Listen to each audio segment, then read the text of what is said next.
కీర్తనల గ్రంథం 45వ కీర్తన 11వ వచనం మనం చదువుకుంటున్నాం. ఈ రాజు నీ ప్రభువు, అతడు నీ సౌందర్యమును కోరినవాడు, అతనికి నమస్కరించుము. కోరహ కుమారులు వ్రాసినటువంటి కీర్తనలో ఒక వచనం ఇది.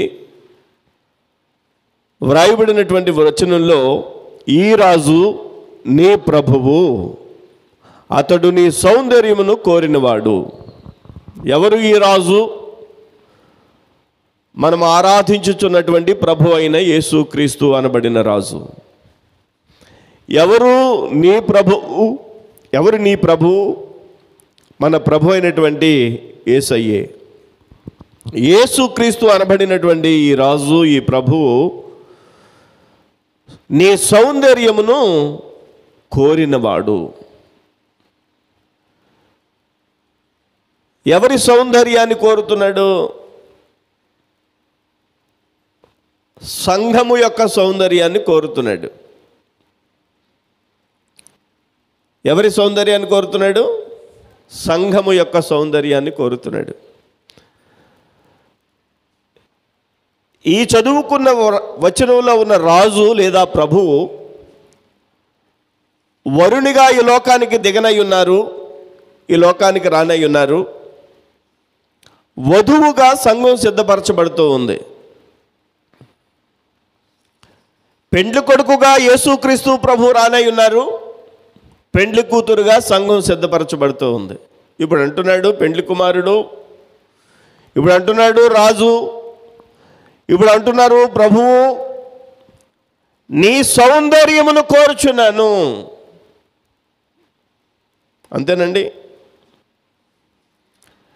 పెండ్లి చూపులు జరుగుతున్నాయనుకోండి, వినాలి. పెండ్లి చూపులు జరుగుతున్నాయనుకోండి,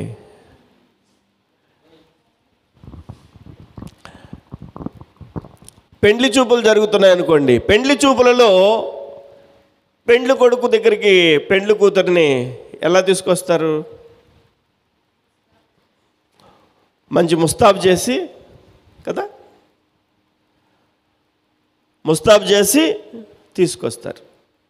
పెండ్లి కుమారుడు చూస్తాడా? చూసినప్పుడు సంతోషపడతాడు. ఈ పెండ్లి కుమార్తెను అలా ముస్తాబు చేసి తీసుకురాకుండా చింపురు జుట్టుతోటి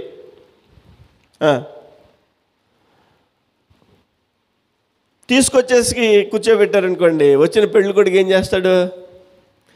ఇంక పరుగు. పెండ్లి కుమార్తెను సౌందర్యంగా చూడడానికి పెండ్లి కుమారుడు ఇష్టపడతాడు కదా. పెండ్లి కుమారుణ్ణి పెండ్లి కుమార్తెని సౌందర్యంగా చూడడానికి పెండ్లి కుమారుడు ఇష్టపడతాడు. అలాగే పెండ్లి కుమార్తె కూడా ఇష్టపడుద్ది. పెండ్లి చూపులు ఎలాగెళ్తాడు చెప్పు? ఎలాగెళ్తాడు? మంచి డ్రెస్ వేసుకుని చక్కగా నీట్గా హుందాగా తయారయ్యి పెండ్లి కుమార్తెకి కనిపించడానికి ఇష్టపడతాడు. అలా కాకుండా చింపురు జుట్టుతోటి వెళ్ళిపోయాడనుకో, ఆ పెండ్లి కుమార్తె ఇష్టపడదు. లోపలికి వెళ్ళాక అడుగుతారు కదా, నీకు ఇష్టమేనా? ఏమంటది? అందరితో చెప్పకపోయినా బాగా దగ్గరగా స్నేహంగా ఉండేటువంటి పిల్లలతోటో లేదా ఆ అత్త కూతురుతోటో, మేనత్త కూతురు, మేనమామ కూతురుతో ఎవరో ఒకరితో చెప్తుంది అలాగున్నాడేటే మరిని అని. అంటే పెండ్లి కుమారుడికి పెండ్లి కుమార్తె సౌందర్యంగా కనిపించాలి, పెండ్లి కుమార్తెకి పెండ్లి కుమారుడు కూడా సౌందర్యంగా కనిపించాలి. ఇక్కడ ఏమంటున్నాడంటే పెండ్లి కుమారుడు, నీ రాజు, ఈ రాజు నీ ప్రభువు, అతడు నీ సౌందర్యమును కోరినవాడు. దేవునికి స్తోత్రం కలుగునుగాక. సంఘం యొక్క సౌందర్యాన్ని కోరుతున్నాడు ప్రభువు. సంఘం యొక్క సౌందర్యాన్ని కోరుతున్నాడు ప్రభు. సంఘం ఎలాంటి ముడత అయినను, ఎలాంటి మచ్చ అయినను, ఎలాంటి డాగు అయినను లేకుండా సంఘము పరిశుద్ధంగా, సంఘము పవిత్రంగా, మహిమకు అనుకూలంగా ఉండాలని ప్రభు అయిన యేసయ్య తాపత్రయం. అందుకనే సంఘాన్ని తయారు చేస్తూ ఉన్నాడు వాక్యం చేత. వాక్యం సంఘానికి ఒక మహిమ కలిగినటువంటి రూపు ఇస్తుంది. దేవునికి స్తోత్రం కలుగునుగాక. అందుకనే ప్రభు అయిన యేసయ్య అంటున్నాడు, నీ సౌందర్యమును కోరినవాడు, నీ సౌందర్యమును కోరినవాడు అని ప్రభు యొక్క వాక్యం సెలవిస్తోంది. చూడండి, ఇర్మియా గ్రంథం 13వ అధ్యాయం 20వ వచనం చూస్తే, ఇర్మియా గ్రంథము 13వ అధ్యాయము 20వ వచనం చూస్తే, కన్నులెత్తి ఉత్తరము నుండి వచ్చుచున్న వారిని చూడుడి, నీకియ్యబడిన మంద, నీ సౌందర్యమైన మంద ఎక్కడ ఉన్నది? మంద మీరు సహజంగా వింటూ ఉంటారు, ఈ మాయిదారి మంద, లేకపోతే ఈ మాయిదారి మంద అని ఎవరినో తిట్టడం విన్నారా? మీరు ఎప్పుడైనా విన్నారా? వినడం ఏంటి, మీరు అనే ఉంటారు. వినడం వరకు ఎందుకు? వాక్యంలో ఇందాక మనం చదువుకున్నాం 95వ కీర్తనలో, మనము ఆయన ప్రజలము, ఆయన మేపు గొర్రెలము, గొర్రెలకే మంద అని పేరు. ఇప్పుడు సంఘం ఏంటి? మంద. ఏ మంద?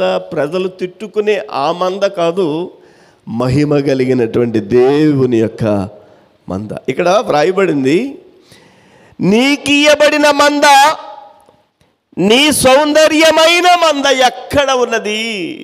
ఏది? సంఘం ఏది? సౌందర్యం ఏది? సంఘం యొక్క సౌందర్యం ఏమైపోయింది? ఈ రాజు నీ ప్రభువు నీ సౌందర్యమును కోరుచున్నాడే. సంఘం యొక్క సౌందర్యం ఏమైపోయింది? సౌందర్యమైనటువంటి మంద సంఘం ఎక్కడ ఉంది? ఎక్కడ ఉంది? సంఘములో సౌందర్యం కనిపించాలని ప్రభువారు కోరుకుంటున్నారు. సంఘములో సౌందర్యం కనిపించాలని ప్రభువారు కోరుకుంటున్నారు. ఈ లోకంలో వరుడు వధువుగా ఉన్నవారు పెండ్లి చూపులు జరుగుతూ ఉన్నాయనుకోండి, ఎన్నో క్రైటీరియాస్ ఉన్నా, ఎంత సంపాదించినా, ఎంత ఆస్తిపాస్తులున్నా, ఒక ముఖ్యమైన విషయం ఏంటంటే సౌందర్యం కదండి. అబ్బాయి అమ్మాయి ఇద్దరు ఒకరికి ఒకరు నచ్చడం. సంఘానికి ప్రభు అయిన యేసయ్య నచ్చాడు. యేసుకు సంఘం సౌందర్యవంతంగా నచ్చాలి. దేవునికి స్తోత్రం కలుగునుగాక. హల్లెలూయా. ఇప్పుడు ప్రభు అయినటువంటి యేసయ్య అదే అడుగుతున్నాడు, నేను సౌందర్యమును కోరుచున్నాను. అయితే మంద యొక్క సౌందర్యవంతమైనటువంటి మంద ఎక్కడ ఉంది? ఇప్పుడు ఆ సంఘం ఎక్కడ ఉందని వెతుకుతున్నాడు.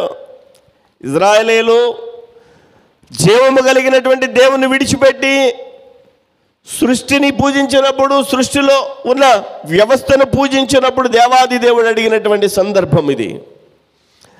ఆత్మ సంబంధమైనటువంటి సౌందర్యం ఏమైపోయింది సంఘానికి, ఇజ్రాయేలీలకి అని అడుగుతున్నటువంటి సందర్భం.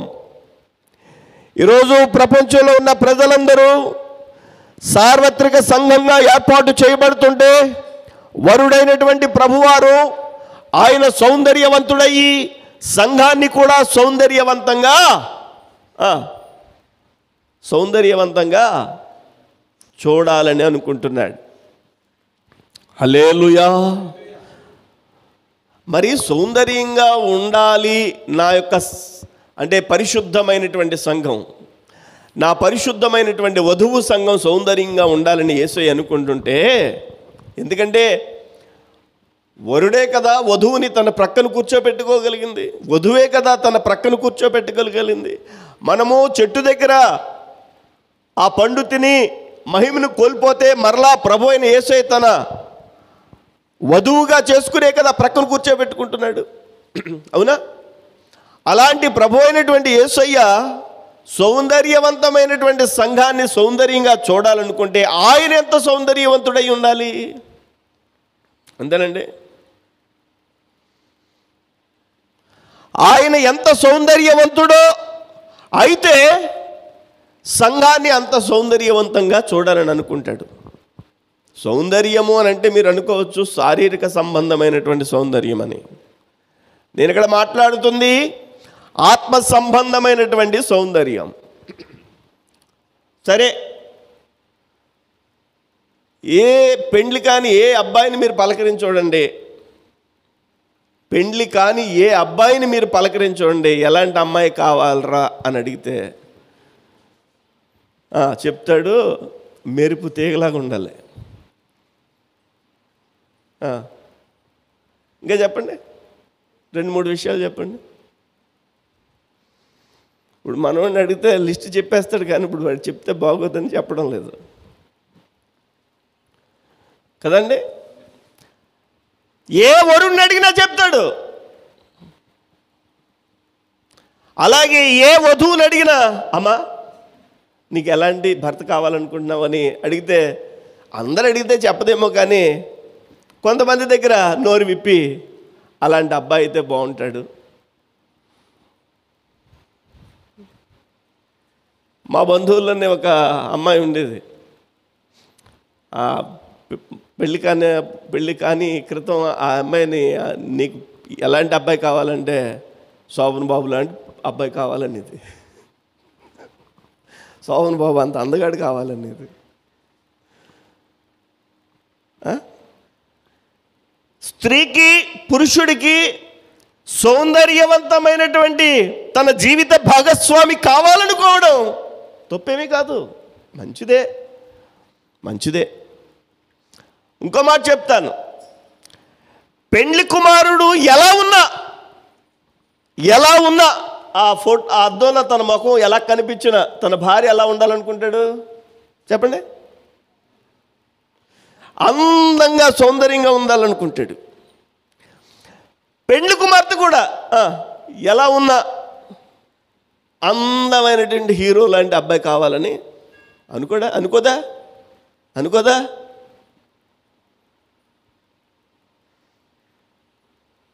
అవునా? ఇంటి ముందు కొన్ని గేట్ల ముందు పెడతారు, ఒక బొమ్మ పెడతారు, ఒక ఫోటో పెడతారా? బేతాళ్ళ ఫోటో పెట్టుకుంటారా? అదిగో అలాగున్నా కానీ కుర్రుడు అమ్మాయి అందంగా ఉండాలనుకుంటాడు. అలాంటి అమ్మాయి అయినా కానీ అలాంటి అబ్బాయి కోరుకుంటాడు. మంచిదే, కోరుకుంటారు. ఇక్కడ సంఘము అంత అందమైనటువంటి సౌందర్యవంతమైనటువంటి సంఘంగా ఉండాలని అనుకున్నటువంటి ప్రభు అయినటువంటి యేసు ఇంకెంత సౌందర్యవంతుడైతే అంత సౌందర్యాన్ని సంఘంలో కోరుకుంటున్నాడు. ఇప్పుడు బాగా చూడాలి మనం.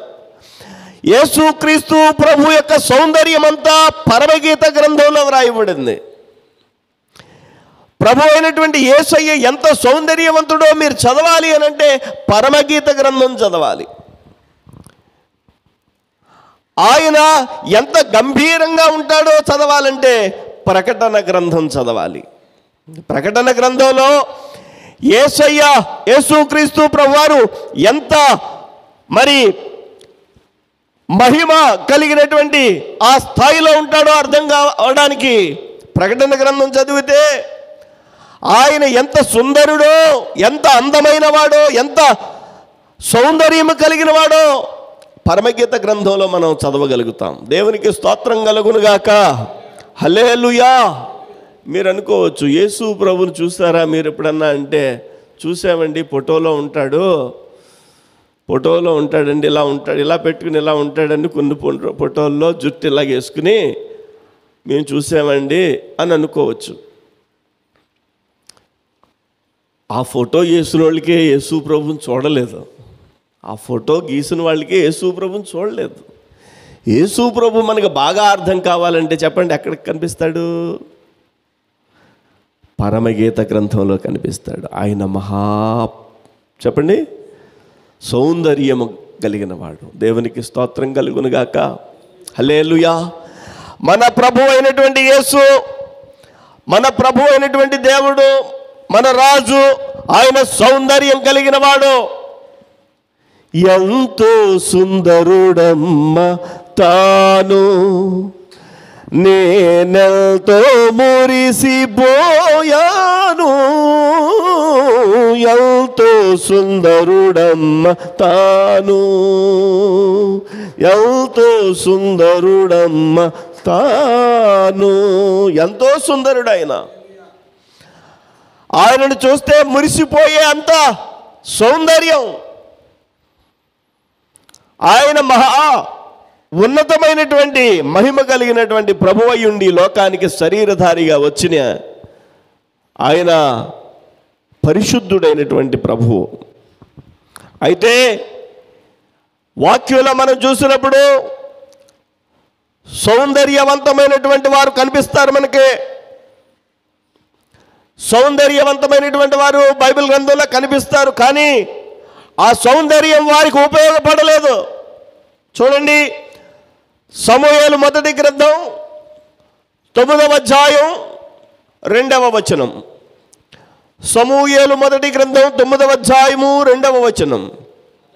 అతనికి సౌలు అను ఒక కుమారుడుండెను, అతడు బహు సౌందర్యము గల యవ్వనుడు. ఎవరట?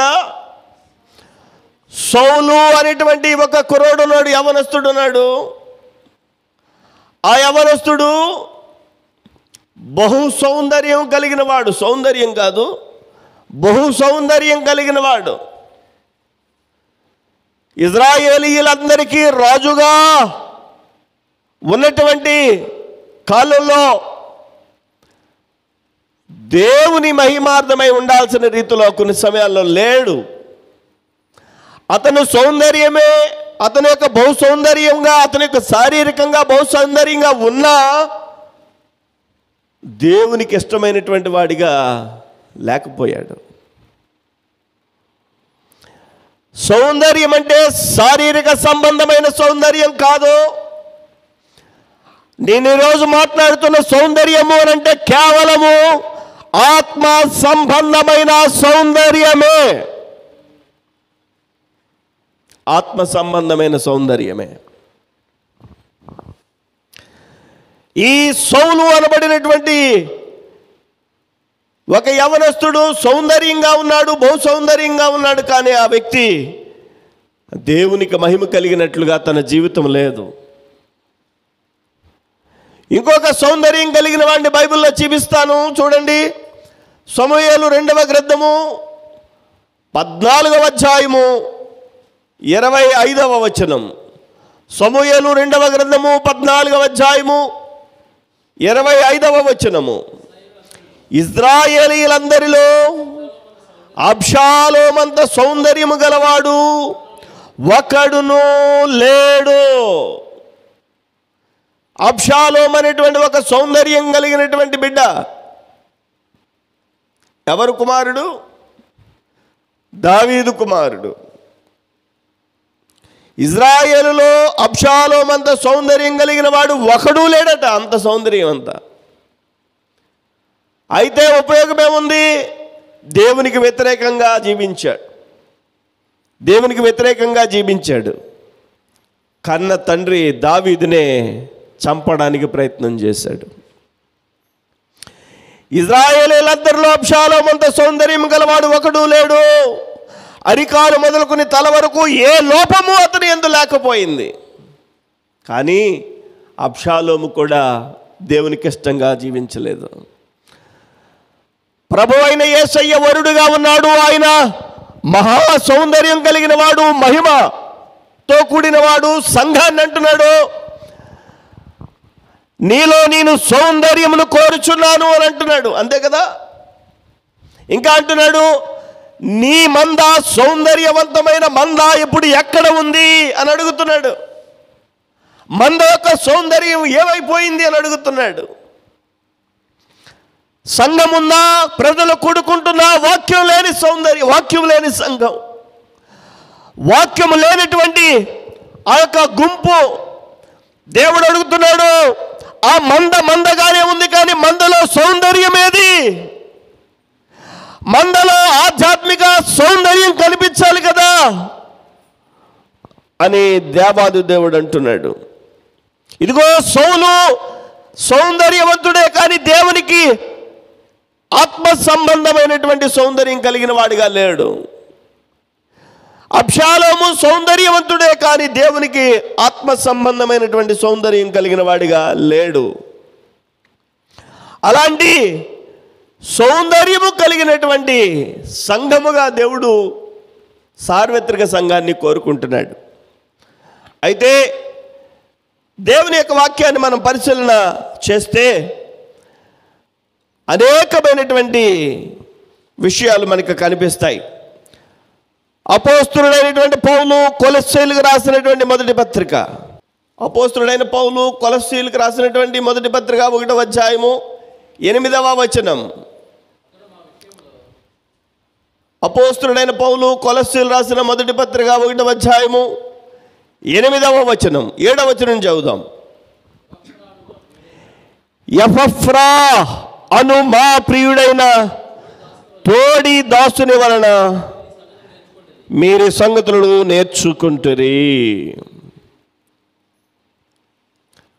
అపోస్తలుడైన పౌలు కొలస్సీయులకు రాసిన పత్రిక ఇది. ఈ పత్రికలో కొలస్సీయులతో అనేకమైన విషయాలు పౌలు రాస్తాడు, ఉత్తరం రాస్తాడు. వ్రాస్తూ కొన్ని మాటలు చెప్తాడు. 7వ వచనంలో ప్రారంభిస్తాడు, ఎపఫ్రా. ఈ ఎపఫ్రా అను వ్యక్తిని గురించి ఇక్కడ సంబోధిస్తాడు. ఎపఫ్రా అనే మాటకు అర్థం ఏంటంటే సౌందర్యమైన అని అర్థం. సౌందర్యమైన. పౌలు అంటాడు, ఎపఫ్రా అను మా ప్రియుడైన తోడి దాసుని వలన మీరు ఈ సంగతులను నేర్చుకుంటురి. ఎపఫ్రా ఎవరు? కొలస్సీ సంఘానికి కాపరి, పాస్టర్ గారు. ఎపఫ్రా అనేటువంటి సేవకుడు కొలస్సీ సంఘానికి కాపరి. ఎపఫ్రా అని అంటే దాని అర్థం ఏంటంటే సౌందర్యము. ప్రభు అయిన యేసయ్య, ఈ రాజు నీ ప్రభువు ఏం కోరుకుంటున్నాడు? సౌందర్యమును కోరుచున్నాడు. సంఘములో సౌందర్యము కోరుచున్నాడు. సౌందర్యం అని అంటే ఏంటో గమనించుదాం. ఇక్కడ కొలస్సీయులకు రాసిన పత్రికలో అపోస్తలుడైన పౌలు ఎపఫ్రా అనే ఒక వ్యక్తిని సంబోధిస్తున్నాడు. తన పేరుకే అర్థం సౌందర్యవంతమైన. సౌందర్యంగా ఉండడం కాదు, సౌందర్యవంతమైన అర్థమిచ్చే పేరు కలిగినటువంటి వ్యక్తి. ఈ వ్యక్తిని గురించి పౌలు వ్రాస్తున్నాడు. ఎందుకని ఎపఫ్రా సౌందర్యవంతమైనటువంటి ఆ పేరుని కలిగి ఉన్నాడో గమనించాలి. ఎపఫ్రా అంటే ఏంటి? సౌందర్యవంతమైన, పేరుకు తగినటువంటి జీవితం. ఏంటి? పేరుకు తగినటువంటి జీవితం. ఆనందరావు అని పేరు పెట్టుకుని ఎప్పుడు ఇస్రోమంటే ఏడుస్తున్నాడు అనుకోండి,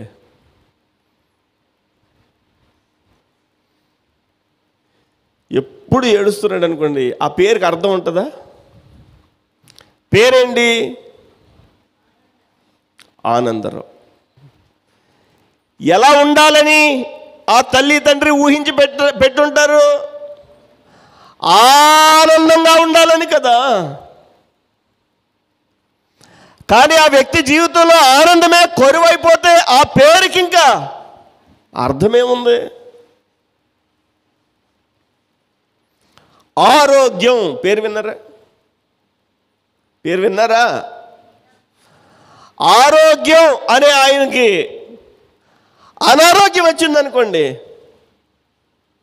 ఇంకా పేరుకి అర్థం ఏంటి? ఆ పేరుకి ఇంకా అర్థమేముంది? ఇంకా ఆరోగ్యంగానే ఉంటే ఆ పేరుకి విలువ. అంటే పేరు ఒకటి,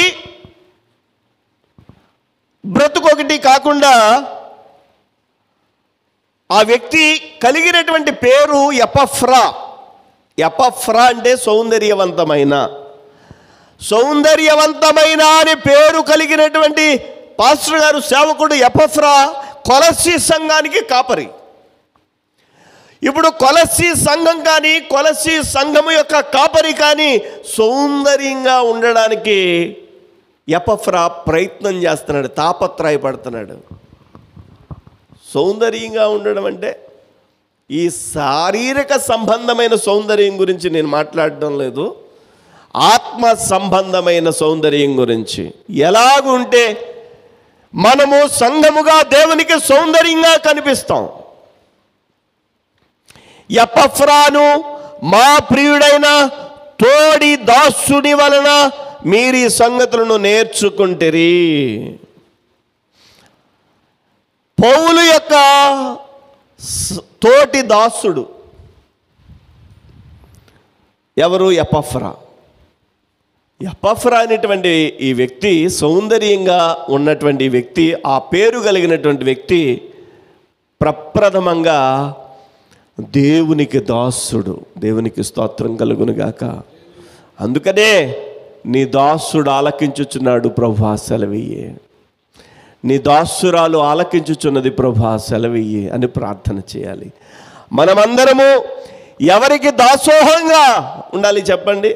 మనుషులకు కాదు, మనుషులకు కాదు, అధికారులకు కాదు, రాజులకు కాదు, ప్రభుత్వాలకు కాదు, కానీ మనము రాజ్యాంగ ప్రకారంగా సమస్తానికి లోబడుతూ, ప్రభుత్వాలని గౌరవిస్తూ దేవునికి దాసులమవ్వాలి. అందుకనే ఎపఫ్రా గురించి వ్రాస్తూ, మా తోటి దాసుడు అంటే పౌలు వలె కూడా దేవుని యొక్క పరిచర్యలో సాగినటువంటి వ్యక్తి ఎపఫ్రా. మనమందరం కూడా దేవుని యొక్క పిల్లలముగా, దేవుని యొక్క దాసులుగా దేవుడు చేయాలని ఆశపడ్డాడు మనల్ని. అందుకనే ఆయన యొక్క రక్తం చేత కొనుక్కొని ఆయనకు దాసులుగా మనల్ని చేసుకున్నాడు. ఎపఫ్రాను మా ప్రియుడైన తోడి దాసుని వలన మీరు ఈ సంగతులను నేర్చుకున్నారు. ఏ సంగతులు? పైన రాస్తాడు ఆ మాటలన్నీ కూడా.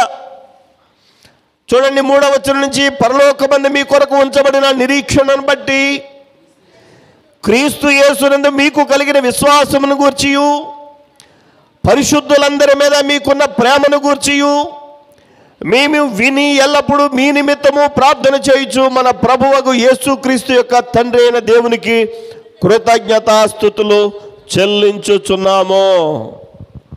ఏమి నేర్పించాడట ఎపఫ్రా సంఘానికి? నిరీక్షణ నేర్పించాడు. సంఘము నిరీక్షణ కలిగినదై ఉండాలి. సంఘము నిరీక్షణ కలిగినదై ఉంటే సంఘము సౌందర్యవంతమైనదిగా ఉంటుంది అని అర్థం. దేవునికి స్తోత్రం కలుగునుగాక. హల్లెలూయా. సంఘానికి నిరీక్షణ ఉండాలి. సంఘం ఇంకా మా జీవితం అయిపోయింది, మా బ్రతుకు అయిపోయింది, మా యొక్క పరిస్థితులన్నీ ఇంకా మూసుకుపోయాయి, ఇంకా మా పని అయిపోయింది అనుకునే స్థితిలో ఉండకూడదు. సంఘము నిరీక్షణ కలిగి ఉండాలి. నిరీక్షణ నేర్పించాడు ఎపఫ్రా. అందుకని మీ కొరకు ఉంచబడిన నిరీక్షను బట్టి క్రీస్తు యేసు మీకు కలిగి ఉన్న విశ్వాసమును క్రీస్తు యేసునందు మీకు కలిగి ఉన్న విశ్వాసమును గూర్చియు. కొలస్సీ సంఘానికి ఇంకేముంది? విశ్వాసము ఉంది. విశ్వాసం వేరు, నిరీక్షణ వేరు. విశ్వాసం అంటే ఏదైతే మన కనుల ముందు లేదో, ఏదైతే మనం ఆశిస్తామో అది మనం పొందగలము క్రీస్తు నుండి అని నమ్మడం. ఆ విశ్వాసమును మనం పొందుకునేంత వరకు కొనసాగించడమే నిరీక్షణ. దేవునికి మహిమ కలుగును గాక. ఏదో ఒక అంశం ఇది నెరవేరుతుంది అని నమ్మడం విశ్వాసం. ఈ నమ్మకాన్ని కాపాడుకోవడమే నిరీక్షణ. మధ్యలో విశ్వాసం మన నుంచి దూరమైపోయే పరిస్థితులు వస్తాయి. నిరీక్షణ కలిగి ఉండాలి. నిరీక్షణ కలిగి ఉండాలి.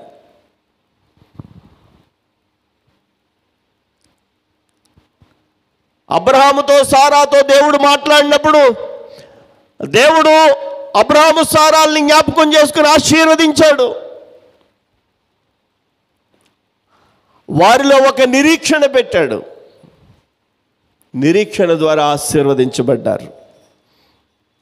నిరీక్షణ కలిగి ఉండడం అనేది కాస్తంత కష్టమైనటువంటి పనే ఈ లోకంలో. మనం ఆశించినది పొందుకునేంత వరకు ఆ విశ్వాసాన్ని కొనసాగించాలి మనం. దేవునికి స్తోత్రం కలుగునుగాక.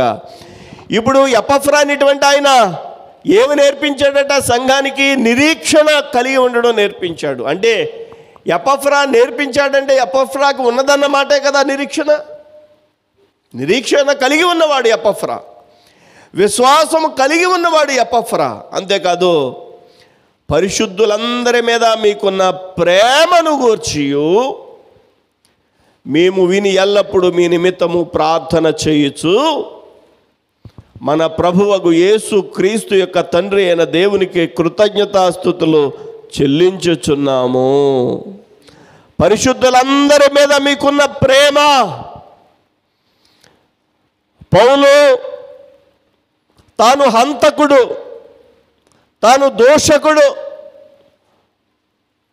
తానేం చేసేవాడంటే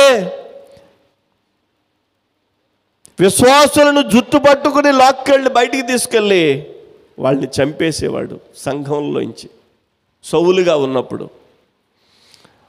అందుకనే అంటాడు, నేను హింసకుడును, దోషకుడును, హానికరుడను, నేను హాని చేసేవాడిని మనుషులకి. ప్రమాదాల కారణంగా ఉండేవాడు సౌలు.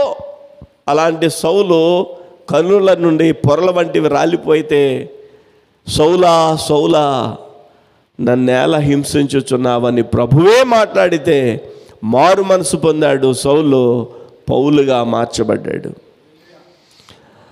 ఇప్పుడు సౌలు అంటాడు, నేను హింసకుడినే, దోషకుడినే, హానికరుడనే, నేను పాపి అయిన వాడినే, ప్రధాన పాపినే, కానీ యేసు క్రీస్తు యొక్క పరిశుద్ధ రక్తం చేత కడగబడ్డాను కాబట్టి నేను ఇప్పుడు పరిశుద్ధుడను అని చెప్తాడు. ఎవరైతే ప్రభు అయిన యేసుక్రీస్తు యొక్క రక్తం చేత కడగబడతారో వారు పరిశుద్ధులన్నమాట. ఆ పరిశుద్ధతను బట్టి విశ్వాసం కలిగిన వారు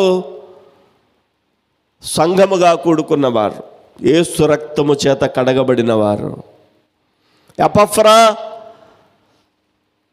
తన యొక్క బ్రతుకులో ప్రభు అయిన యేసుక్రీస్తు యొక్క రక్తము చేత కొనబడి కడగబడి పరిశుద్ధుడిగా మార్చబడిన వాడు.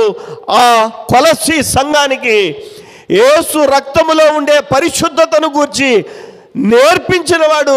కొలస్సీలందరికీ ఆ యొక్క ప్రభు అయిన యేసుక్రీస్తు యొక్క రక్తము చేత కడగబడిన అనుభవంలోనికి తీసుకొచ్చిన వాడు.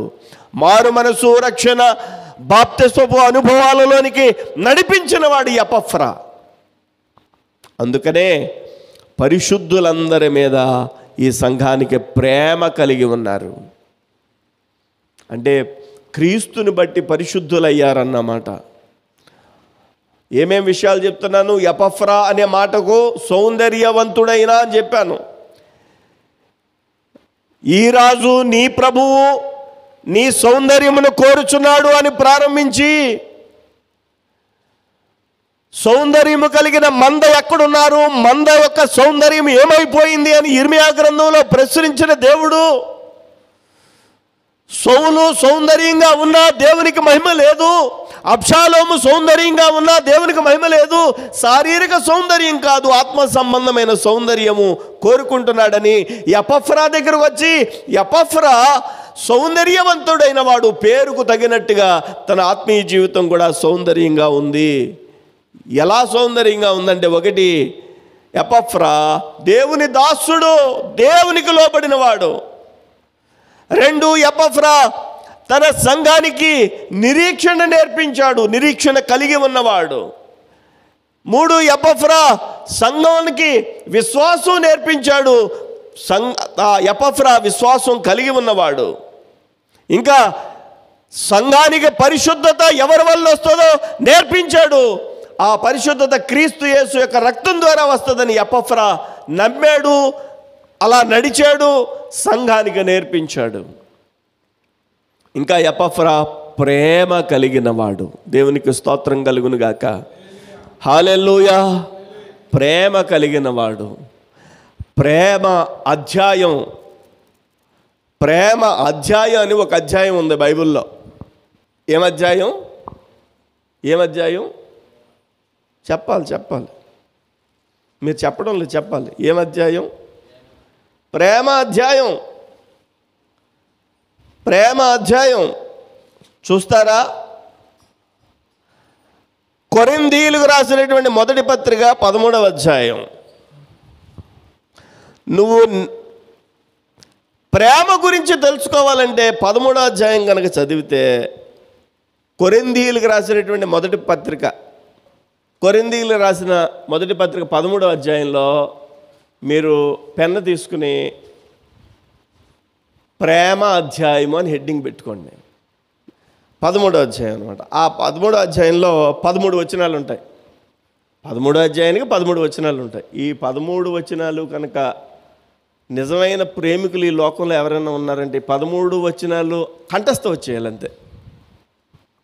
13వ వచనం చదవండి. కాగా విశ్వాసము, నిరీక్షణ, ప్రేమ ఈ మూడును నిలుచును. ఏమి నేర్పించాడు ఎపఫ్రా సంఘానికి? నిరీక్షణ నేర్పించాడు, విశ్వాసం నేర్పించాడు, ప్రేమ నేర్పించాడు. అంటే నిరీక్షణ కలిగి ఉన్నవాడు, విశ్వాసం కలిగి ఉన్నవాడు, ప్రేమ కలిగి ఉన్నవాడు. ఈ అధ్యాయంలో, ప్రేమ అధ్యాయంలో ఈ మూడు గురించి ప్రస్తావిస్తూ, వీటిలో శ్రేష్టమైనది ప్రేమయే. మూడు అవసరమే, మూడు సంఘానికి అవసరమే. మూడిట్లో అతి ఇంపార్టెంట్ ఏంటంటే ప్రేమ. దేవునికి స్తోత్రం కలుగును గాక. ప్రేమ ఉన్నప్పుడు సంఘం కోసం సేవకుడు భారం కలిగి ఉంటాడు, బాధ్యత కలిగి ఉంటాడు. సంఘం ఒకరికొరకు బాధ్యత కలిగి ఉంటారు. దేవునికి స్తోత్రం కలుగును గాక. ఎపఫ్రా అనే మాటకు అర్థం ఏంటి? సౌందర్యవంతమైన ప్రేమ కలిగి ఉండాలి అని చెప్పి దేవుని యొక్క వాక్యంలో మనం చదువుకుంటూ ఉన్నాం. ప్రేమ అధ్యాయం గురించి అందుకని మీకు తెరచి చూపించాను. కొలస్సీలకి ఎపఫ్రా అనేటువంటి యొక్క సేవకుడు నేర్పించినటువంటి విషయాలు నిరీక్షణ, విశ్వాసము, ఇంకా పరిశుద్ధతను గురించిన వివరణ, ప్రేమ నేర్పించాడు. మీ యొద్దకు వచ్చిన సువార్త సత్యమును గూర్చిన బోధ వలన ఆ నిరీక్షణను గూర్చి మీరు ఇంతకు ముందు వింటిరి. మీ యొద్దకు వచ్చిన సువార్త సత్యమును గూర్చిన బోధ వలన ఆ నిరీక్షణ గూర్చి మీరు ఇంతకు ముందు వింటిరి. ఈ సువార్త సర్వలోకములో ఫలించు వ్యాపించుచున్నట్టుగా మీరు దేవుని కృపను గూర్చి విని సత్యముగా గ్రహించిన నాట నుండి మీలో సైతము ఫలించుచు వ్యాపించుచున్నది. ఏమి కలిగి ఉన్నారంటే సంఘం, కొలస్సీ సంఘము ఫలించే అనుభవం, ఫలించిన అనుభవం కలిగి ఉన్నారు కొలస్సీ సంఘం వారు. ఇప్పుడు చూడండి, మీరు చెట్లు పూత పూసే రోజుల్లో పూత పట్టిన మామిడి చెట్లన్నీ చూడండి, తోటలో పూత లేకున్న చెట్టు చూడండి, పూత పట్టినటువంటి చెట్లన్నీ అందంగా కనిపిస్తాయి. నేనేమంటానండి, ఇక్కడ ప్రతి ఒక్కరూ కూడా ఫలింపు కలిగి ఉండాలి. ఫలింపు అంటే ఎలాంటి ఫలింపు? ఆత్మ సంబంధమైనటువంటి ఫలింపు. దేవునికి స్తోత్రం కలుగును గాక. హల్లెలూయా. ఫలించే అనుభవాలలో ఉండాలి. మనం ఎంత కాలమైనా ప్రభువుని విశ్వసించిన తర్వాత మనమే విశ్వాసములో సాధారణమైనటువంటి వారిగా సాగిపోకుండా మనము ఎంతమందిని ప్రభు యొక్క సన్నిధానంలో విశ్వాసులుగా ఉండడానికి సాక్ష్యం పంచేమన్నది ముఖ్యం. దేవునికి స్తోత్రం కలుగును గాక. హల్లెలూయా. దేవుని మందిరానికి ఎంతమందిని మనం నడిపించామన్నది ముఖ్యం. దేవుని మందిరానికి ఎంతమందిని మనం నడిపించామన్నది ముఖ్యం. ఫలింపు అంటే అదే. ఎంతమంది మన దేవుని యొక్క మందిరంలో మనల్ని బట్టి నడిపించబడ్డారు అన్నది ఫలింపుకు సూచన. ఇక్కడ అంటాడు, నాట నుండి మీలో సైతము ఫలించుచు వ్యాపించుచున్నది. ఏది? మీరు విన్న సత్యము, మీరు విన్న వాక్యము మీలో ఫలించింది. వాక్యము ఫలించాలి అనంటే కొలస్సీలకు అర్థమగు రీతిలో ఎపఫ్రా వివరించాడు. 7వ వచనం ఇప్పుడు చూడండి. ఎపఫ్రాను మా ప్రియుడైన తోడి దాసుడు వలన మీరు ఈ సంగతులను నేర్చుకుంటారు. అతడు మా విషయములో అన్న చోట 2 అని నెంబర్ ఉంది. మీ విషయములలో, అతడు మా విషయములలోనే కాదు మీ విషయములలో కూడా నమ్మకమైన క్రీస్తు పరిచారకుడు, నమ్మకమైన వాడు. దేవునికి స్తోత్రం కలుగును గాక. యేసు ప్రభువుల వారికి ఎలాంటి వాడట? ఎపఫ్రా నమ్మకమైన వాడు. దేవునికి స్తోత్రం కలుగును గాక. నమ్మకమైనటువంటి ఆ ఎపఫ్రా నమ్మకంగా ఉండబట్టే సౌందర్యవంతుడైన అనే పేరు కలిగి ఉన్నాడు అతను. దేవునికి స్తోత్రం కలుగును గాక. హల్లెలూయా. మనం అందరం కూడా దేవుని సన్నిధిలో దేవునికి నమ్మకమైన వారిగా ఉండాలి. నమ్మకమైన క్రీస్తు పరిచారకులుగా మనం ఉండాలి. అతడు ఆత్మయందలి మీ ప్రేమను మాకు తెలిపినవాడు. దేవునికి స్తోత్రం. ఆత్మయందలి మీ ప్రేమను మాకు తెలిపినవాడు. అంతేకాదు, ఈ ఎపఫ్రా ఎలాంటి వాడంటే, పౌలు ఉన్న చోటకి తాను వెళ్ళి పౌలు చెబుతున్నటువంటి వాక్యాన్ని విన్నవాడు. పౌలు ఉన్న చోటకి తన సంఘమును కూడబెట్టుకుని వెళ్ళి తన సంఘానికి పౌలు యొక్క వాక్యం వినిపించినవాడు. వింటున్నారు మీరు? పౌలు ఆ సమీపానికి వచ్చాడని తెలిసి, పౌలు వచ్చాడని పౌలు దగ్గరికి ఈ ఎపఫ్రా వెళ్ళి, సేవకుడు ఎపఫ్రా ఏం విన్నాడు? వాక్యం విన్నాడు పౌలు దగ్గర. ఈరోజు 2-3 ప్రసంగాలు చేశారనుకోండి పాస్టర్స్ ఎవరైనా కొత్తగా, ఇంకెవరి ప్రసంగం వినడానికి ఇష్టపడరు. నేను ఎవరి దగ్గరికి వెళ్ళి వినడం ఏంటి? మనం వినాలి, వాక్యం వినాలి. నేను వినే అవకాశం ఎప్పుడొచ్చినా వదులుకోను. దేవుని వాక్యం వినడానికి ఎప్పుడు అవకాశం వచ్చినా కానీ నేను వదులుకోను. అంతేకాదు, సంఘమును కూడా ప్రోత్సహిస్తాను. మంచి సేవకుడు ఎవరైనా వచ్చారంటే మీరు వెళ్ళండి, వినండి అని. మొన్న ఇక్కడికి పాల్సన్ గారు వచ్చారు. పాల్సన్ గారు వచ్చారు. ఆయన చక్కని దైవజనుడు, చక్కని వర్తమానికుడు. ఆయన వాక్యం వినడానికి వెళ్ళాం. మిమ్మల్ని రమ్మన్నాను, నాతో పాటు కొంతమంది వచ్చారు, వెళ్ళాం, వాక్యం విన్నాం, వచ్చేసాం. దేవునికి స్తోత్రం కలుగును గాక. నేనేమన్నానంటే సంఘంతో, ఎక్కడైనా వాక్యం మంచిగా దొరికితే వినండి, వెళ్ళి ధారాళంగా వినండి, చక్కగా వినండి. దేవునికి స్తోత్రం కలుగును గాక. వాక్యం వినాలి. ఎపఫ్రా ప్రోత్సహించాడు, వాక్యం వినండి. ఈరోజు పాస్టర్స్ ఏం చేస్తున్నారంటే అలా మూసేస్తున్నారు. నువ్వు నా ప్రసంగం తప్ప ఇంకెవరి ప్రసంగం వినొద్దు అంటున్నారు, అసలు వినకూడదు అంటున్నారు. ఇదేంట్రా బాబు? అసలు ప్రసంగాలు 4-5 రకాల ప్రసంగం విన్నారనుకో, అసలు నీ సేవకుడు ఎలా చెప్తున్నాడో నీకు అర్థమవుతుంది. ఇప్పుడు 2, 3, 4, 5 కూరలు 4-5 చోట్ల నువ్వు భోజనం చేస్తే అసలు నీ నీ నీ నీ వంట ఎలా ఉందో నీకు అర్థమవుద్ది. హల్లెలూయా. నేనేమన్నానంటే ఎపఫ్రా అలా అని చెప్పి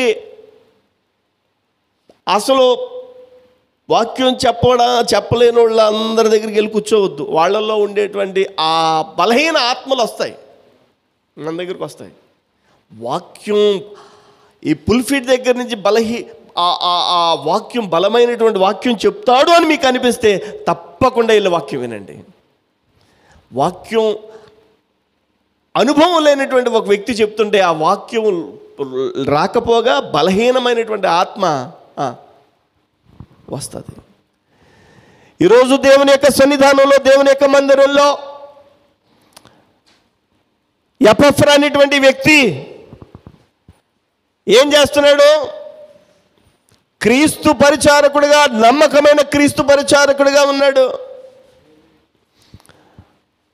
హల్లెలూయా. అనేకమైనటువంటి సమయాలలో దేవుని యొక్క మాటల్ని కొలసి సంఘానికి పెంచి పోషిస్తూ సంఘాన్ని ఆధ్యాత్మికంగా సౌందర్యంగా తయారు చేశాడు. దేవునికి స్తోత్రం కలుగును గాక. కాబట్టి గమనించాల్సింది, గ్రహించాల్సింది, మనము సౌందర్యవంతమైనటువంటి క్రీస్తు యేసు ప్రభు పక్కన కూర్చోవడానికి వెళ్తున్నాం. ఎక్కడికి వెళ్తున్నాం? పెళ్ళికొడుకు అందంగా తయారయ్యాడు, పెళ్లి కూతురు ఎలా తయారవ్వాలా చెప్పండి? సింపుల్ చుట్టూ వేసేసుకుని నేను ఎక్కడ పెళ్ళికొడుకు ఎక్కడ కూర్చుంటాను అన్నాడు అనుకోండి, ఆడ ఒకటే పరుగు, ఇంకా అలా పరుగెత్తుకుని పోతాడు. అవునా? చక్కగా తయారయ్యాడు పెళ్ళి కొడుకు, పెళ్ళి కూతురు సౌందర్యంగా తయారయ్యి పెళ్ళి కొడుకు ముందు హాజరవ్వాలి. నేననే పెళ్ళి కొడుకు ఎవరంటే, నేను ప్రకటిస్తున్న నజరేయుడైన యేసు. నేననే పెళ్ళి కొడుకు ఎవరంటే, మన ప్రభు అయినటువంటి యేసుక్రీస్తు. ఆయన సర్వశక్తి కలిగినటువంటి ప్రభు అయ్యుండి ఈ లోకానికి మహిమను విడిచిపెట్టి వచ్చి శరీరధారిగా, మానవ మాతృడిగా, పరిశుద్ధుడిగా ఈ లోకంలో 33.5 సంవత్సరాలు జీవించి యవ్వన వయసులో సిలువలో మరణమయ్యి తన యొక్క రక్తం కార్చి, పరిశుద్ధ రక్తం వల్ల మానవాళి యొక్క పాప విమోచన చేసి ఆయన మరణించి సమాధి చేయబడి పునరుద్ధానుడై ఆయన ఆరోహణమై మరలా రానయ్యున్నాడు. ఆయనే వరుడైన యేసు. ఆయన సుందరుడు, సౌందర్యవంతమైన వాడు. పరమగీత గ్రంథంలో ఆయన యొక్క సౌందర్యం అంతా వివరణగా ఉంది. అలాంటి సౌందర్యము కలిగినటువంటి యేసు రాజు, ప్రభువు అంటున్నాడు, నీ సౌందర్యమును కోరుచున్నాను అని వధువుతో అంటున్నాడు కదా. అదే కదా మూలవాక్యం మనం చదువుకున్నాం. మరలా చదవండి ఆ వచనం.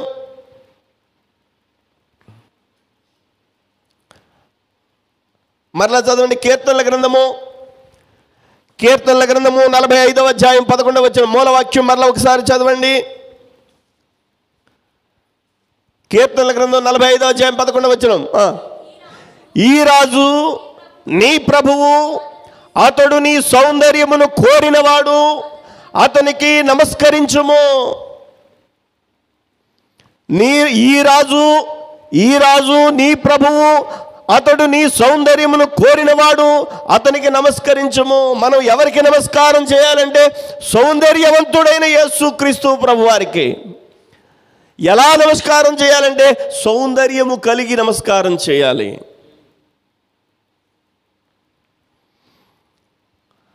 బైబిల్ గ్రంథంలో సౌందర్యం కలిగిన మనుషుల్ని చూసాం.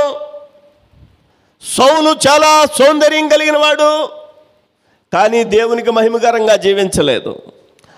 అబ్షాలోము బహు సౌందర్యవంతుడు, అలాంటి సౌందర్యం కలిగిన వాడు ఎవడూ లేడట, కానీ దేవునికి మహిమకరంగా జీవించలేదు.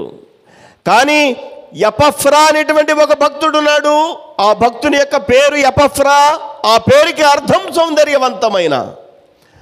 సౌందర్యవంతమైన పేరు కలిగిన వ్యక్తి ఆ పేరుకు తగ్గట్టుగా జీవించాడు. ఆనందరావు అని పేరు కలిగి ఆనందం లేకపోవడం బాధకరమైంది. సంతోషమ్మ అని పేరు కలిగి సంతోషంగా జీవించకపోతే బాధ కలిగే విషయం. అవునా? ఆరోగ్యం అని పేరు కలిగి ఆరోగ్యంగా ఉండకపోతే బాధ కలిగించే విషయం అది. కానీ ఎపఫ్రా, సౌందర్యవంతుడైన ఎపఫ్రా, సౌందర్యవంతమైన అని అర్థమిచ్చే పేరు కలిగిన ఎపఫ్రా తన జీవితంలో సౌందర్యవంతంగానే జీవించాడు. ఎలా జీవించాడు? తాను కొలస్సీ సంఘానికి ఒక మంచి సేవకుడు, దేవునికి దాసుడు, ప్రప్రథమంగా ప్రభు అయిన యేసుక్రీస్తు యొక్క దాసుడిగా, పౌలుకి సహదాసుడిగా ఉన్నాడు ఎపఫ్రా. దేవునికి లోబడిన వాడు మొట్టమొదటిగా. రెండవదిగా ఈ యొక్క ఎపఫ్రా ఎవరంటే నిరీక్షణ కలిగిన వాడు, కొలస్సీ సంఘానికి నిరీక్షణ నేర్పించిన వాడు. నీవు నిరీక్షణ కలిగి ఉన్నావా? నువ్వు సౌందర్యవంతమైన అనుభవంలో ఉన్నట్టు. నిరీక్షణ అంటే ఏంటి? నువ్వు ఏదైతే నమ్ముతున్నావో అది పొందేంత వరకు ఆ నమ్మకాన్ని కొనసాగించడమే నిరీక్షణ. 2 రోజులు, 1 నెల, 2 నెలలు, 1 సంవత్సరమో నువ్వు విశ్వాసం ఉంచి ఆ తర్వాత ఆ విశ్వాసాన్ని విడిచిపెట్టేస్తే నిరీక్షణ లేనట్టు కదా. దేవునికి దాసుడైన యొక్క ఎపఫ్రా నిరీక్షణ కలిగిన వాడిగా ఉన్నాడు. అది సంఘానికి నేర్పించాడు. తర్వాత విశ్వాసము కలిగి ఉన్నవాడు, లేనిది ఉన్నట్టుగా నమ్మినటువంటి వ్యక్తి. హెబ్రీయులకు రాసిన పత్రిక 11వ అధ్యాయము, హెబ్రీయులకు రాసిన పత్రిక 11వ అధ్యాయము 1వ వచనం. హెబ్రీయులకు రాసిన పత్రిక 11వ అధ్యాయము 1వ వచనం. విశ్వాసం అంటే అక్కడ ఉంది. విశ్వాసమనున్నది నిరీక్షింపబడి వాటి అంటే దేనికోసమైతే నువ్వు ఆ యొక్క విశ్వాసాన్ని కొనసాగించాలని అనుకుంటున్నావో, ఆ పొడిగింపు ఉందో, ఆ నిరీక్షణ యొక్క నిజస్వరూపమును అదృశ్యమైనవి ఉన్నవి అనుటకు రుజువును అయ్యున్నది. దేవునికి స్తోత్రం. హల్లెలూయా. ఒక ఇల్లు కడతారనుకోండి, ఇల్లు కట్టేవాళ్ళు ముందు ఇల్లు లేనప్పుడు ఆ ఇంటికి ఒక ప్లాన్ గీయించుకుంటారు. అవునా? ప్లాన్ గీయించుకుంటారు. బెడ్రూము ఇక్కడ ఉంటుంది, కిచెన్ ఇక్కడ ఉంటుంది, హాల్ ఇక్కడ ఉంటుంది, కిటికీలు ఎక్కడ ఉంటాయి, గుమ్మాలు ఎక్కడ ఉంటాయి, అటాచ్డ్ బాత్రూమ్ ఎక్కడ ఉంటుంది. ఇల్లుందా అప్పటికి? ఈ ప్లాన్ వేయించుకున్నప్పటికి ఇల్లుందా? కానీ ఆ ఇంటి యజమాని ఆ స్థలంలో ఇంటిని చూస్తున్నాడు. ఎలా చూస్తున్నాడంటే పేపర్ మీద ఉంది కదా, ఇలాగా ఆ స్థలంలో ఊహించుకుంటున్నాడు. దానినే విశ్వాసం అంటాం. అక్కడ ఉందా అది? విశ్వాసం అంటే అదే అక్కడ వ్రాయబడింది. ఈ విశ్వాసాన్ని కలిగి ఉన్నాడు ఎపఫ్రా, సంఘానికి నేర్పించాడు. నిరీక్షణ కలిగి ఉన్నాడు, నేర్పించాడు. విశ్వాసం కలిగి ఉన్నాడు, నేర్పించాడు. యేసుక్రీస్తు రక్తము వల్లే పరిశుద్ధపరచబడతామని విశ్వసించాడు. పరిశుద్ధమైనటువంటి యేసుక్రీస్తు యొక్క రక్తమును గూర్చిన వివరణ సంఘానికి అందించాడు. అనేక మంది కొలస్సీ పట్టణంలో రక్షించబడ్డారు. అంతేకాదు ఎపఫ్రా ప్రేమ కలిగి ఉన్నాడు. ఒక అధ్యాయమే ప్రేమాధ్యాయం. కొరింథీయులకు రాసిన మొదటి పత్రిక 13వ అధ్యాయం. ప్రేమ కలిగినటువంటి వాడు. అలాంటి వ్యక్తి కాబట్టే ఈ ఎపఫ్రా గురించి పౌలు ప్రస్తావిస్తూ సౌందర్యవంతమైన ఈ సేవకుడు అని వివరిస్తాడు. ఇంకా ఎపఫ్రా అంటాడు, ఎపఫ్రా గురించి ఇంకేం చెప్పాడు? నమ్మకమైన క్రీస్తు పరిచారకుడని. నమ్మకమైన వాడు. సేవకులుగా ఉండడం వేరు, నమ్మకమైన క్రీస్తు పరిచారకుడిగా ఉండడం వేరు. నమ్మకమైన క్రీస్తు పరిచారకుడిగా ఉండడం వేరు. నేను దానియేల్ గారు మొన్న ఒక పాస్టర్ గారి దగ్గరికి వెళ్ళాం. ఆ పాస్టర్ గారు ఒక సాక్ష్యం చెప్తున్నారు.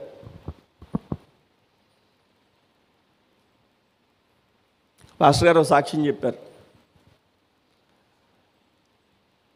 ఒక బిల్డర్, అంటే బిల్డింగ్లు కట్టిస్తాడు కదా, బిల్డింగ్లు కట్టిస్తాడు, అపార్ట్మెంట్లు కట్టిస్తారు కదండి. అపార్ట్మెంట్లు కట్టించి ఆయన దగ్గర ఒక వ్యక్తి పనికి కుదిరాడట. పని చేయించాలి దగ్గరుండి. పని చేయిస్తూ కొంతకాలం చేయించాడు. ఆ ఓనర్ గారు రోజు ఉండి దగ్గరుండి చూసుకోలేడు కదా. ఇంకా చాలా ఉంటాయి, అపార్ట్మెంట్లు కట్టించే స్థాయిలో ఉన్న వాళ్ళకి ఇంకో పనులు ఉంటాయి కదా. ఈ వ్యక్తిని పెట్టి జాగ్రత్తగా పని చేయించు బాబు, ఎంతమంది వచ్చారో మస్తరయ్యి,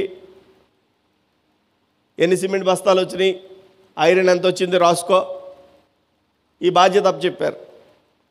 ఓసారి ఆ బిల్డరు ఆ అపార్ట్మెంట్ కట్టించే ఆయన భార్య చూడడానికి వచ్చారు. చూడడానికి వచ్చినప్పుడు ఈ గుమస్తా ఉంటాడు కదా, తిప్పుతున్నాడు, మొత్తం అపార్ట్మెంట్ అంతా తిప్పుతున్నాడు. ఎంతవరకు కట్టించారో చూస్తున్నాడు. ఆ క్రింద గ్రౌండ్ ఫ్లోర్కి వచ్చేసరికి అక్కడ చూశారు. ఏంటి అని అన్నాడు ఆ ఓనర్ గారు. అక్కడ ఏమున్నాయంటే ఇంతంత ఇనప ఓసలు ఇంతంత ఉన్నాయి, ముక్కలు అయిపోయి ఇంతంత ఇనప ఓసలు స్లాబుల్లోని ఈ ఈ పిల్లర్స్లోని అది వేస్తారు కదండి. ఇంతంత ఓసలు, ఇంతంత ముక్కలు, ఇంత పెద్ద మేటగా ఉందన్నమాట. ఏంటి అని అడిగాడు. ఆయన చెప్పాడు, అయ్యగారు ఇనప ఓసల్ని స్లాబుల్లోనే అది ఈ పిల్లర్స్లోనే అది పెడతా ఉంటాం కదండి, మెషల్లోనేది పెడతా ఉంటాం కదండి. పొడవైపోయిన మొక్కలు కట్ చేస్తారు కదండి, ఇంత మొక్కలు మిగులుతాయి కదండి. ఈ మొక్కలన్నీ ఇదిగోనండి ఇలా పోగు పెట్టించానండి, ఇంత పెద్ద మేట అయ్యిందండి. ఆ ఓనర్ అన్నాడట నవ్వి, మరి అమ్మేసుకోపోయావా అయ్యి, ఏ ఉల్లిపాయలు అయ్యో వచ్చును. ఈయన అన్నాడట, అయ్యి బాబోయ్ అయ్యగారు ఎలా అమ్ముకుంటానండి, మీరు కదండి వాటికి ఓనరు. అవి అవ్వడానికి ఇనుము మొక్కలు ఇంత మొక్కలు అవ్వచ్చండి, అవి మీకు ఉపయోగపడకపోవచ్చండి, నేను ఎలాగ అమ్ముతానండి అయ్యి, మీ కదండి. మీరు అమ్మమంటే, మీరు అమ్మమన్న చోట నేను అమ్మదు, మీరు అమ్ముకోవాలండి అయ్యి, మీకు చెప్పాలండి అయ్యి. ఆశ్చర్యపోయాడంట ఆ యొక్క ఓనర్. మరి ఇంతవరకు ఇన్ని బిల్డింగ్లు కట్టానే, ఎంతమందిని గుమస్తాలను పెట్టానే, ఎవరు అలాంటివి చూపించలేదంటయ్యా. అంతకుముందు ఎవరు అంత నమ్మకంగా లేరన్నమాట. అంత నమ్మకం చూసి ఆ బిల్డరు, ఆ ఓనరమ్మ, ఏమండి ఇతన్ని మనం వదలకూడదండి, ఎక్కడ బిల్డింగులు కట్టినా మనం అతన్ని మేనేజర్గా వేద్దామని ఈ గుమస్తాన్ని తీసి మేనేజర్గా వేశారట. ఇప్పుడు అతను మేనేజర్ అయిపోయాడు. మేనేజర్ అయిన తర్వాత ఇంకా అయ్యి బాబోయ్ సిమెంట్ బస్తాలు అంతకుముందు మాయమైపోయాయి, అంతకుముందు లోళ్ళే మాయమైపోయాయి, ఇసుక అమ్మేసుకునేవారంట, అవన్నీ కూడా కట్టడి చేశాడు ఇతను. ఓనర్దే ఒక్క రూపాయి పోకుండా. ఆ ఓనర్ అమ్మందంట, ఏమండి ఇన్ని లక్షలు ఇంత మనకు పోనివ్వకుండా కాపాడుతున్నాడే, వాళ్ళు ఒక చిన్న ఇంట్లో ఉంటున్నారండి, మనం ఒక బిల్డింగ్ కట్టించేద్దామండి. ఎప్పుడైతే అలా చెప్పాడో వెంటనే ఆయన కడదాం, తప్పనిసరిగా కట్టాలి, అతను కట్టకపోతే మనం ఇంకా మానవత్వం లేదని వెంటనే ఒక చక్కని బిల్డింగ్ కట్టి అతనికి ఇచ్చేశారు. ఆ బిల్డింగ్ కట్టించిన తర్వాత కొంతకాలానికి మరలా ఏమండి ఒక స్థలం ఉంది కదండి, ఆ స్థలం కూడా ఇచ్చేద్దామండి అంటే ఆ స్థలం కూడా ఆ ఓనరమ్మ కలిసి ఆ మేనేజర్కి ఇచ్చేశారు. ఇప్పుడు అతను ఇచ్చిన స్థలం ఆ ఓనర్ గారు ఇతనికి ఇచ్చినప్పుడు సెంటు 1,00,000 ఎంతోనంట, ఇప్పుడు అది 1,50,00,000 2 కోట్లు అంట. ఇతనికి ఇచ్చిన తర్వాత 1,50,00,000 2 కోట్లు కాకినాడలో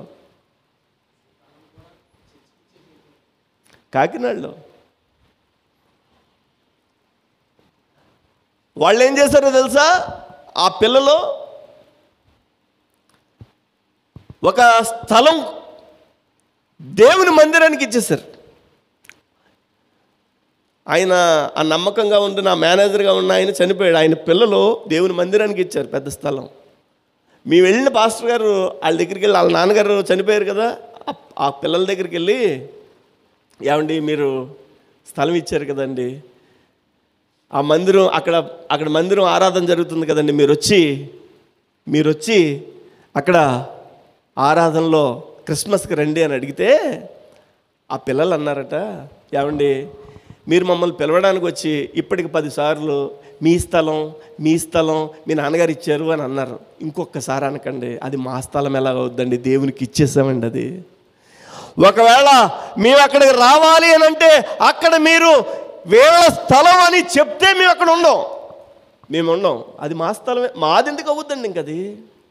నమ్మకమైన పరిచారకులు, మనం ఎంత క్రీస్తులో నమ్మకంగా ఉంటామో మనల్ని నమ్మకమైన పరిచారకుడు ఎపఫ్రా, సౌందర్యవంతమైన అనే అనుభవం కలిగినటువంటి ఆధ్యాత్మిక అనుభవం ఉన్నవాడు ఎపఫ్రా. క్రీస్తు మహారాజు ఆయన సుందరుడు, సౌందర్యవంతుడు. అలాంటి సౌందర్యవంతుడైనటువంటి వరుడు వధువుని సౌందర్యవంతంగానే కోరుకుంటాడు. ఇప్పుడు సంఘంలో, సార్వత్రిక సంఘంలో ఏం కనిపించాలి? సౌందర్యవంతమైనటువంటి అనుభవం కల్పించాలి. దేవునికి నమ్మకమైన పరిచారకుడిగా ఉండాలి, దేవునిలో సాగిపోవాలి. కాబట్టి ఈ మాటలు దేవుని యొక్క కృపలో ప్రభువారు మన పట్ల ఆశీర్వదించి దీవించి దేవుడే మహిమ పొందును గాక. హల్లెలూయా. దయచేసి ప్రార్థన చేద్దాం. ప్రభువా, మాకు ఎపఫ్రా వలె విశ్వాసమును అనుగ్రహించయ్యా. మాకు ఎపఫ్రా వలె విశ్వాసమును అనుగ్రహించయ్యా. మాకు ఎపఫ్రా వలె నిరీక్షణ అనుగ్రహించయ్యా. మాకు ఎపఫ్రా వలె పరిశుద్ధతను అనుగ్రహించయ్యా. మాకు ఎపఫ్రా వలె ప్రేమను అనుగ్రహించయ్యా. మాకు ఎపఫ్రా వలె క్రీస్తు దాసునిగా ఉండే కృపను అనుగ్రహించయ్యా. మాకు ఎపఫ్రా వలె నమ్మకమైన పరిచారకుడిగా ఉండే ఆ పరిస్థితి అనుగ్రహించయ్యా. ఎపఫ్రా వలె తోటి దాసుడు, పౌలును ప్రేమించిన, పౌలు ద్వారా వాక్యములో బలపరచబడిన, కొలస్సీ సంఘాన్ని వాక్యంలో బలపరిచిన అనుభవం కలిగిన వాడిగా మమ్మల్ని చేయయ్యా. మమ్మల్ని జ్ఞాపకం చేసుకో. నువ్వు సుందరుడు, నీకు తగ్గట్టుగా మేము ఉండాలి. నువ్వు పరిశుద్ధుడు, నువ్వు నైనా సౌందర్యవంతుడు, నీకు తగ్గట్టుగా వధువు సంఘం ఉండాలి. మమ్మల్ని ఆ విధంగా తయారు చేయి ప్రభు అని ప్రార్థన చేద్దాం. ప్రార్థన చేయండి.